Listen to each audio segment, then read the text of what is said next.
Hello and welcome to GearHeads. So, we've been getting a lot of questions, a lot of comments and messages from you guys lately, and we appreciate it, by the way. Wondering, why haven't we worked on Miatas lately? Are we doing Miata videos anymore? Will we ever do a Miata video again? Well, just for all of you, I am doing a Miata video. Sort of, because the Miata's in the video, right?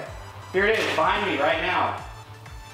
And it is really dusty, it is really dirty, and to be honest, it's something I'm really not proud of right now because it's been sitting for about 6 to 7 months, and that sucks. And we'll get into that a little bit more in a minute or two on why it's been sitting for so long.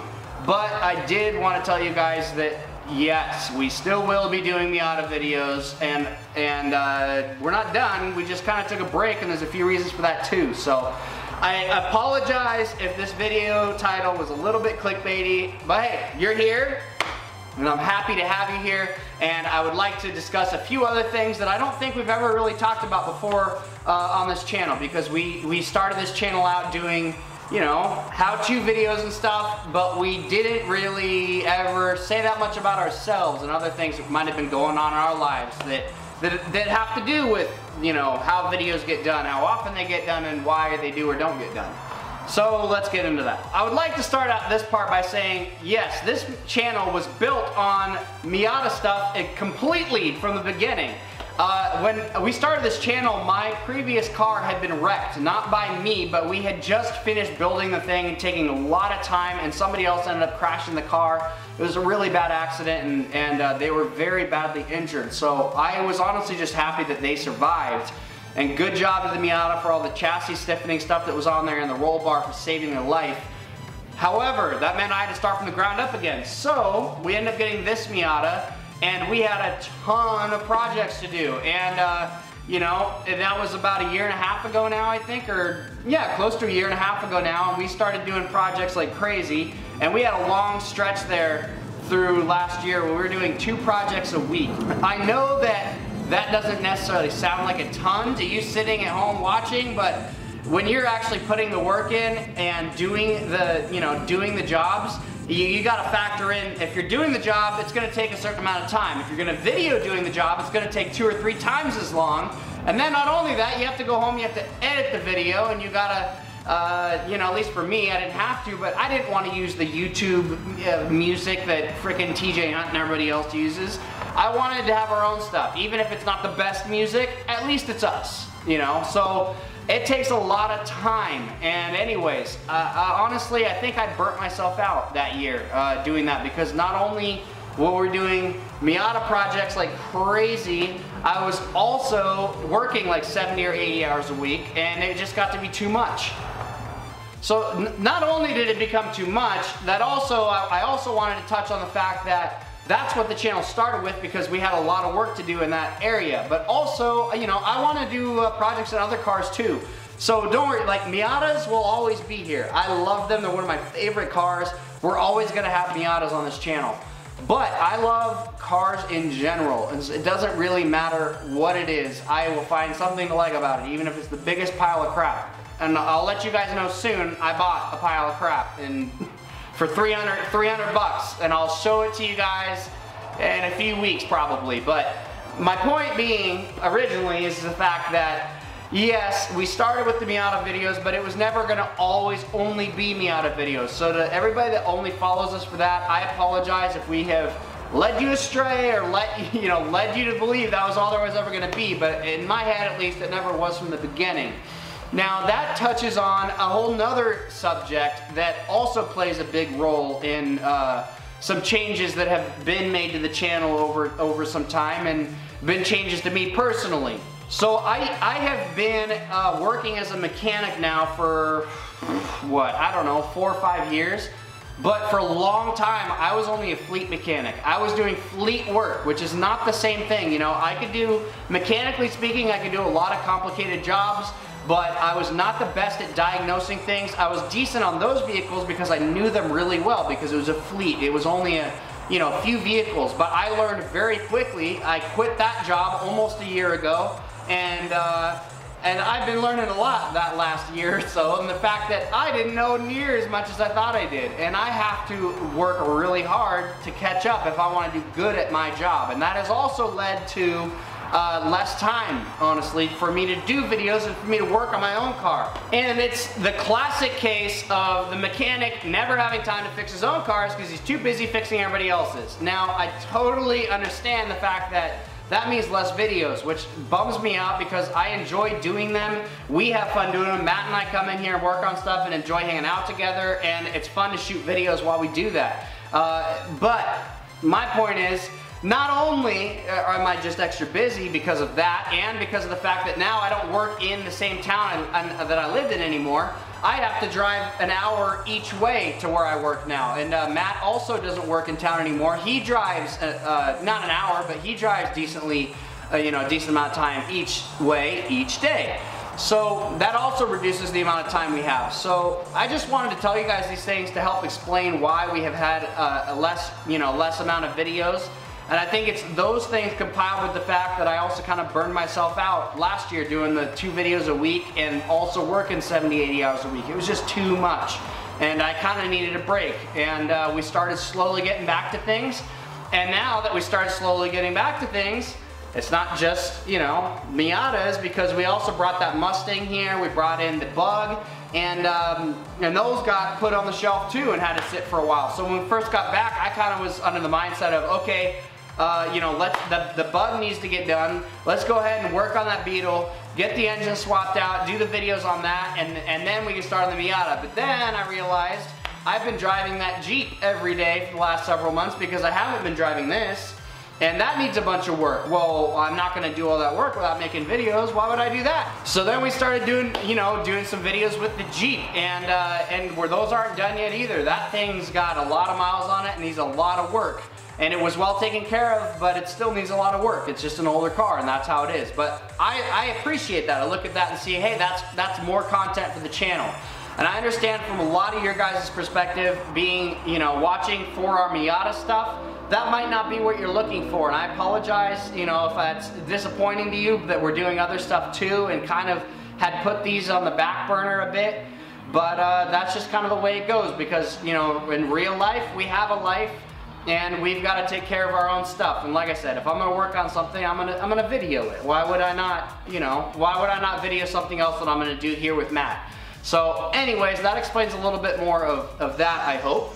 And the one other thing I wanted to touch on before we say why the Miata has been sitting is the fact that with this channel, it's always been an idea for me and for Matt too, but he's here and he enjoys learning, he enjoys working on stuff, and he likes cars too.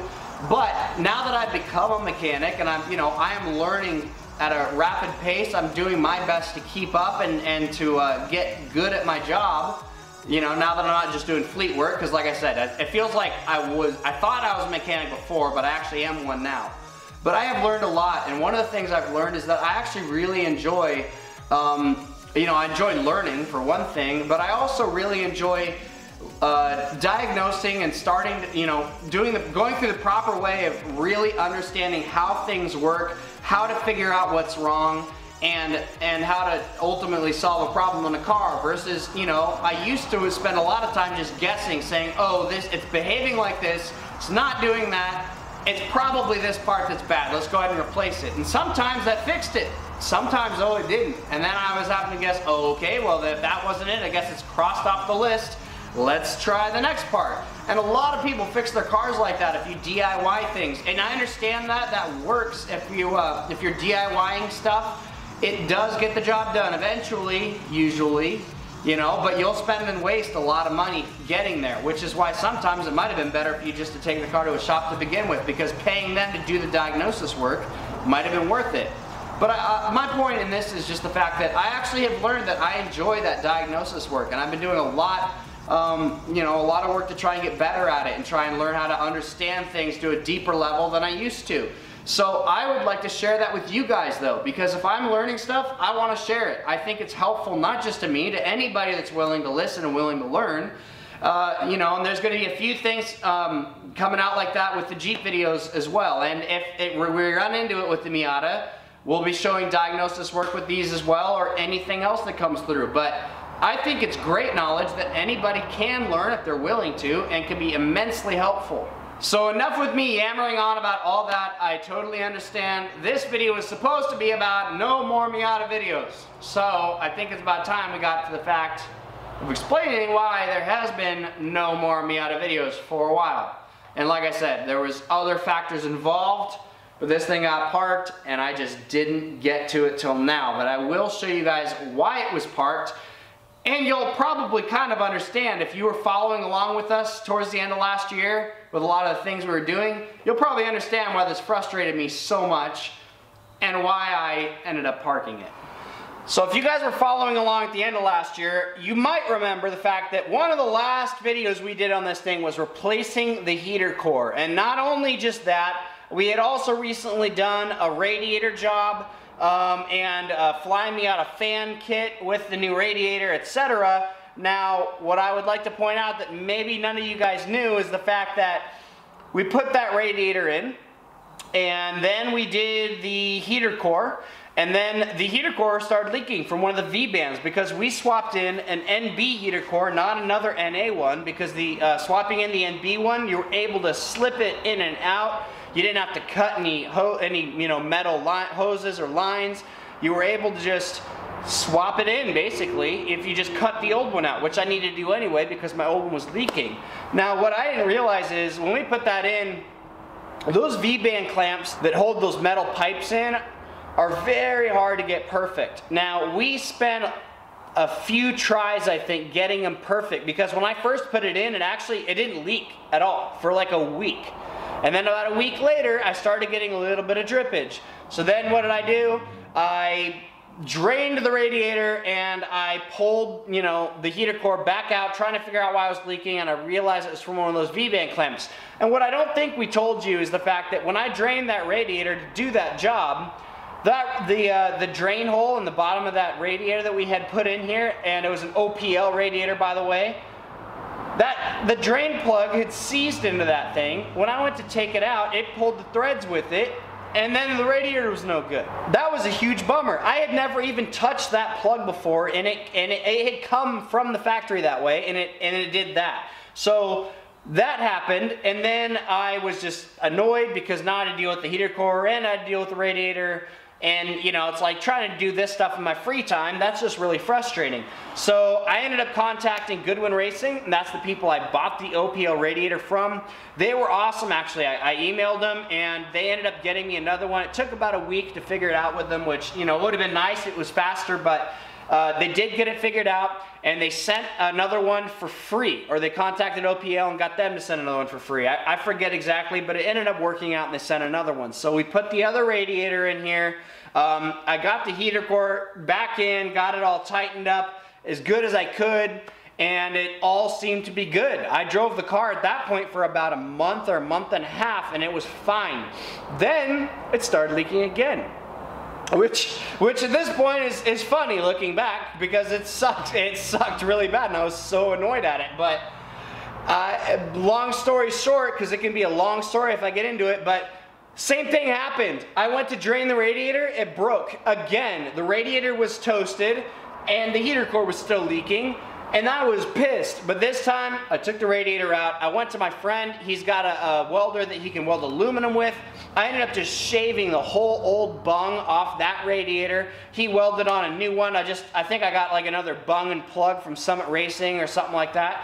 And he welded that on for me, got it fixed, cool, no problem. And we didn't do a video on it just because, most of our stuff was how-tos. We had already shown you how to swap a radiator. We'd already shown you how to do the heater core.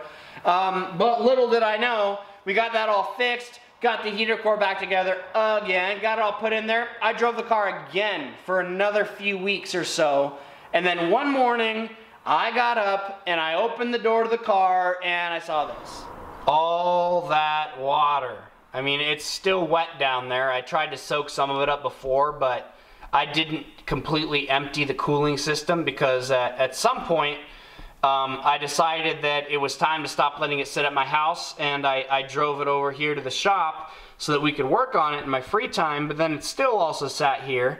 And you might be understanding why, just because after all that work we did so many times, it is still leaking. Now, as frustrating as it is for me, considering that it's still leaking, which is why I slammed the door and shut it and parked it, you know, the truth is, it's still sitting here because I didn't want to fix it wrong or poorly. I could have just blocked off, you know, the heater core at the firewall, used those two wires together, joined those, or not wires, I'm sorry, those two hoses together, and bypassed the heater core altogether. And I could have been driving it this whole time, but my own stubbornness has kept me from doing that because I feel like if I do that, then I'm never going to get around to fixing the heater core. And at the end of the day, that's it. It was my own stubbornness of why this car's been sitting, why I haven't fixed it, because I have not had the passion or the time because I've been annoyed and I've just been really busy. But now it's been here for a little while. We're getting some videos done with the Jeep, the Beetle's done and out of the way, and it's time. It is finally time for me to get back to my own car, get some work done on it, and get it back to spec, because there's also one more thing besides that needs to be fixed before I start doing the turbo build. And I know that's what a lot of people were looking forward to, is the turbo build, and we will be doing that very soon, I promise. And trust me, I can't wait too, because I want to drive it. Every time I have driven this, at least, it's been really annoying not having the power that I'd gotten so used to on my last car before it got, you know, wrecked.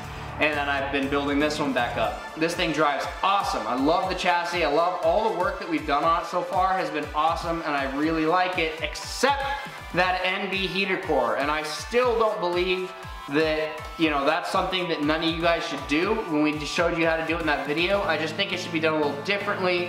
I think you should cut those hoses and then join them up with a hose, you know, they'll cut the pipes actually, and then join them up with hoses and hose clamps going over it, and get those V-bands set perfectly when it's outside of the car. And anyways, we'll talk about that a bit more, and I'll show you guys exactly what I'm talking about, because we're about done for this video. But when we get to it, hopefully very soon, I will pull that heater core back out, and I'm pretty sure it's leaking from one of those V-bands again, even though I haven't looked yet. If it's not, fine, I'll get another heater core. If it is, then I will do what I was just discussing and get that figured out. But either way, I hope you guys enjoyed watching this video. I know it's a lot different than a lot of other, you know, kinds of stuff that we've done before. Almost everything we've done has been either how-to videos or maybe some montages and stuff like that. We haven't done that much vlog stuff.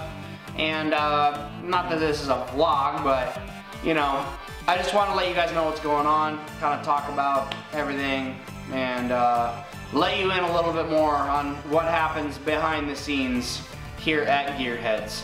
So thank you so much, all of you, for watching.